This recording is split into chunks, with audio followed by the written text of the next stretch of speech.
ससुराल हर लड़की का सपना होता है और वहां पर बिताया पहला दिन शायद ही कोई लड़की हो जिसे याद न रहे। ऐसी ही ये कहानी है करिश्मा की, जिसका ससुराल में पहला दिन होता है। नई नवेली सहमी सी दुल्हन करिश्मा सुबह तड़के 5 बजे उठ जाती है और सोचती है, हाय राम, सुबह के 5 बज गए और मैं अभी तक सो रही हूँ। जल्दी से उठकर नहा लेती हूँ, नहीं तो सब लोग क्या कहेंगे। करिश्मा जल्दी से नहाकर बाहर आती है और पूजा पाठ करके किचन में चली जाती है। अरे, अभी तो ठीक से सुबह भी नहीं हुई, फिर ये किचन में से कैसी आवाजें आ रही हैं? कहीं अपने यहाँ कोई चोर तो नहीं आ गया? चोर चोर चोर! बेचारी करिश्मा किचन में नाश्ते की तैयारी कर रही थी, लेकिन अपनी सास का शोर शराबा सुनकर वो डर जाती है और जल्दी से बाहर आकर पूछती है, चोर? कहाँ है चोर माँ जी? जल्दी बताइए, मैं अभी डंडे से उसकी पिटाई करती हूँ। किचन में चोर है, वहां से तरह तरह की आवाजें आ रही हैं। लेकिन किचन में तो मैं हूँ माँ जी, और वहां तो कोई नहीं है। अच्छा, फिर तो बहू तू ही होगी। मैंने खटर पटर की आवाज सुनी तो मुझे लगा शादी वाले घर में कोई चोर चोरी के इरादे से घुस आया है। पर बहू, तू इतनी सुबह सुबह किचन में क्या कर रही है? जी, वो मैं नाश्ते की तैयारी कर रही थी। अरे, इतनी जल्दी? सारा दिन पड़ा है अभी, ये काम तो बाद में भी हो जाएगा। पहले तू जाकर आराम कर ले, शादी की तैयारियों में थक गई होगी। जा बेटा, आज तो पहला ही दिन है, जाकर आराम कर। हाय, कितनी अच्छी सास मिली है मुझे, जो आराम करने के लिए कह रही है। और एक मेरी माँ थी, जो सूरज निकला भी ना हो फिर भी, सूरज कब का निकल गया, आधा दिन हो गया, कब उठेगी कहकर जल्दी उठा देती थी। यहाँ तो सूरज निकलने के बाद भी सासू माँ कह रही है, सोचा सोचा। करिश्मा खुश होकर अपने कमरे में निश्चिंत होकर सोने चली जाती है। सोते सोते उसे काफी देर हो जाती है। तभी हॉल में बैठी उसकी बुआ सास और मामी सास बातें बनाने लगती हैं और कहती हैं, हाय, हम का इतनी दूर लखनऊ से सोती बहू को देखने वास्ते आवत है। अरे, आजकल की बहुएं तो सिर पर चढ़ी रहती हैं, हमारी तरह थोड़ी ना, जो ससुराल के डर से आज भी कांपते हैं। वहीं पीछे खड़ा रजत उनकी सारी बातें सुन रहा होता है। अपनी बीवी की बेइज्जती सुनकर वो उनकी बातों पर पर्दा डालते हुए कहता है, वो तो कब की उठ गई है बुआ जी, वो कपड़े समेट रही है, सारा कमरा बिखरा पड़ा है ना, लहंगा जेवर, आप तो जानते ही हो शादी वाले घर में कितना काम हो जाता है। रजत जल्दी से अपने कमरे में जाता है और करिश्मा को उठाते हुए कहता है, करिश्मा, जानू उठ जाओ बेबी, जल्दी से उठकर नहा लो, सब रिश्तेदार बाहर तुम्हारा इंतजार कर रहे हैं। जी, मैं तो सुबह 5 बजे उठकर ही नहाकर पूजा पाठ करके नाश्ता बना लिया था, लेकिन माँ जी ने कहा अभी सो जाओ, इसलिए आकर सो गई। हाय मेरी नई नवेली दुल्हन, सुबह 5 बजे से उठी है, तब तो तुम अभी आराम कर लो। नहीं, अब मेरी नींद पूरी हो चुकी है। कहिए, आपको कुछ कहना था क्या? रजत करिश्मा को सारी बात बताता है और कहता है, अब मुझे तो ये बिल्कुल भी बर्दाश्त नहीं कि कोई मेरे सामने मेरी बीवी की बुराइयां करे। चलो अब जल्दी से तैयार होकर बाहर आ जाओ, सब तुम्हारा इंतजार कर रहे हैं। इतना कहकर रजत बाहर चला गया।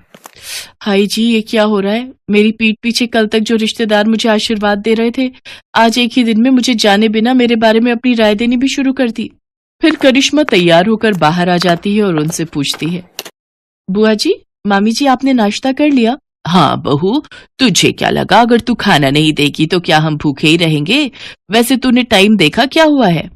तभी वहां सरोज आ जाती है। अरे, ये बेचारी तो सुबह 5 ही बजे उठ गई थी, नहाकर पूजा पाठ कर कर सबका नाश्ता इसी ने तो बनाया था। वो तो काफी सुबह थी, इसलिए मैंने ही कहा इसको जाकर सोने के लिए। अरे दीदी, बहुओं को तो जितना दबा कर रखा जाए उतना ही वो काबू में रहती हैं। अगर जरा भी ढील दे दी तो फिर ये हाथ से निकल जाती है। ये कैसे रिश्तेदार हैं? बहू का आज पहला दिन है और उसे आशीर्वाद देने की बजाय दबाने की बात की जा रही है। मैं बहू हूं, कोई जानवर थोड़ी ना जो मुझे दबाया जाए। अभी करिश्मा इसी सोच में पड़ी हुई होती है कि तभी पीछे से आवाज आती है, भाभी, जल्दी से चलो और अपना सूटकेस खोलकर दिखाओ कि उसमें क्या क्या सामान आया है हमारे लिए। हाँ जी, चलिए सब कमरे में। अरे, कमरे में क्या चलिए, तुम अपना सूटकेस यहाँ लेकर आओ। अरे, यहाँ लाने की क्या जरूरत है? करिश्मा बेटा, जो जिसके नाम का है दे दो उसको। अच्छा पापा, ऐसा कैसे? ननद को पूरा हक है अपनी पसंद का सामान लेने का, जो रिवाज है हम तो वही लेंगे। हाँ हाँ, जैसे तेरी माँ ने तो हमें बड़ा अपनी पसंद का दिया था ना, जो तू अपनी भाभी से मांग रही है।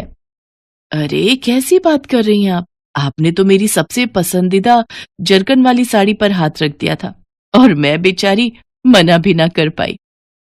बेचारी करिश्मा भारी सूटकेस उठाकर हॉल में लाती है और जैसे ही उसका सूटकेस खुलता है तो उसकी पसंदीदा साड़ी उसकी ननद तान्या ले लेती है और वो बेचारी मन ही मन सोचती है, हाय ये तो मेरी फेवरेट साड़ी है। अच्छा, अब मेरे निकलने का वक्त हो रहा है, लेकिन सोच रही हूँ जाने से पहले एक बार नई बहू के हाथ का मीठा चख लूं। हाँ हाँ जरूर बुआ जी, आप बैठिए, मैं अभी आप सबके लिए हलवा बना कर लाती हूँ। हलवा नहीं भाभी, हमारे यहाँ तो मीठे में बहू खीर ही बनाती है, तो आपको भी वही बनानी है। खीर? करिश्मा की माँ ने मीठे में हलवा बनाना सिखाया था, वो भी उसने शादी से हफ्ता भर पहले ही सीखा था। हे भगवान, मैंने तो माँ से हफ्ता भर हलवा बनाने की ट्रेनिंग ली थी, लेकिन खीर कैसे बनाते हैं वो तो मुझे आता ही नहीं। एक काम करती हूँ, जो हलवे की रेसिपी है वही खीर के लिए इस्तेमाल करती हूँ।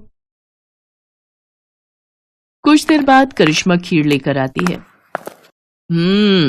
भुने हुए चावल की तो अच्छी खुशबू आ रही है, बस जरा दूध में चावल ठीक से मिक्स नहीं हो पाए। ये लो बहू, तुम्हारी पहली रसोई का सगुन। बुआ सोने की चेन बहू को गिफ्ट में देती है। मामी सास भी उसके लिए सोने की अंगूठी लाई होती है। आप सबने मेरी बहू को समझा, वही हमारे लिए काफी है। इन सब चीजों की कोई जरूरत नहीं थी। जरूरत कैसे नहीं थी दीदी? ये क्या तुम्हारी ही बहू है, हमारी नहीं? हाँ, इसकी अहमियत हमारे लिए भी उतनी ही है जितनी तुम्हारे लिए। बहू, अब तू थक गई होगी, जा बेटा अपने कमरे में जाकर आराम कर। करिश्मा उन सबके पैर छूकर कमरे में चली जाती है। आज शाम को बहू के मम्मी पापा आने वाले हैं, देखते हैं क्या लेकर आते हैं। वही लाएंगे जो तुम्हारे लाए थे, खाली हाथ ही आएंगे और क्या। और जो शगुन से पहले ट्रक भरकर आया था उसका क्या, वो तो आपको याद नहीं। चलो अब तो मैं चली अपने घर, आप दोनों ननद भाभी शादी के 30 साल बाद भी लड़ती ही रहो। हाँ हाँ मैं भी चलती हूँ। इसके बाद वो वहां से चली जाती है। शाम को करिश्मा के माता पिता उसके ससुराल आते हैं। अरे आइए आइए भाई साहब, बहन जी, कैसी हैं समधन जी आप? मैं तो कब से शाम होने की राह देख रही थी। कहाँ है मेरी लाडो? वो तैयार हो रही है। वैसे शाम की राह क्यों देख रही थी? अब तो एक ही घर है, पहले ही आ जाती। जी वो तो है। उधर करिश्मा रजत से कहती है, सुनो जी, मुझे न शर्म आ रही है साड़ी पहनकर मम्मी पापा के सामने जाने में। आज तक पहनी नहीं ना। अब ये लो सूट, मैं तुम्हारे लिए लाया था, इसे पहन लो, मम्मी से मैं बात कर लूंगा। करिश्मा सूट पहनकर तैयार हो जाती है और सबके सामने आ जाती है। लो जी, आ गई हमारी बहू, देखो तो सूट में कितनी प्यारी लग रही है। बहू तू ना सूट भी पहना कर, बड़ी प्यारी लगती है सूट में। इसके बाद करिश्मा को सब अच्छा लगने लगता है। उसकी शादी का पहला दिन उसके लिए खट्टा मीठा भरा रहता है, लेकिन प्यार करने वाले पति, सास, ससुर और ननद पाकर वो खुश हो जाती है।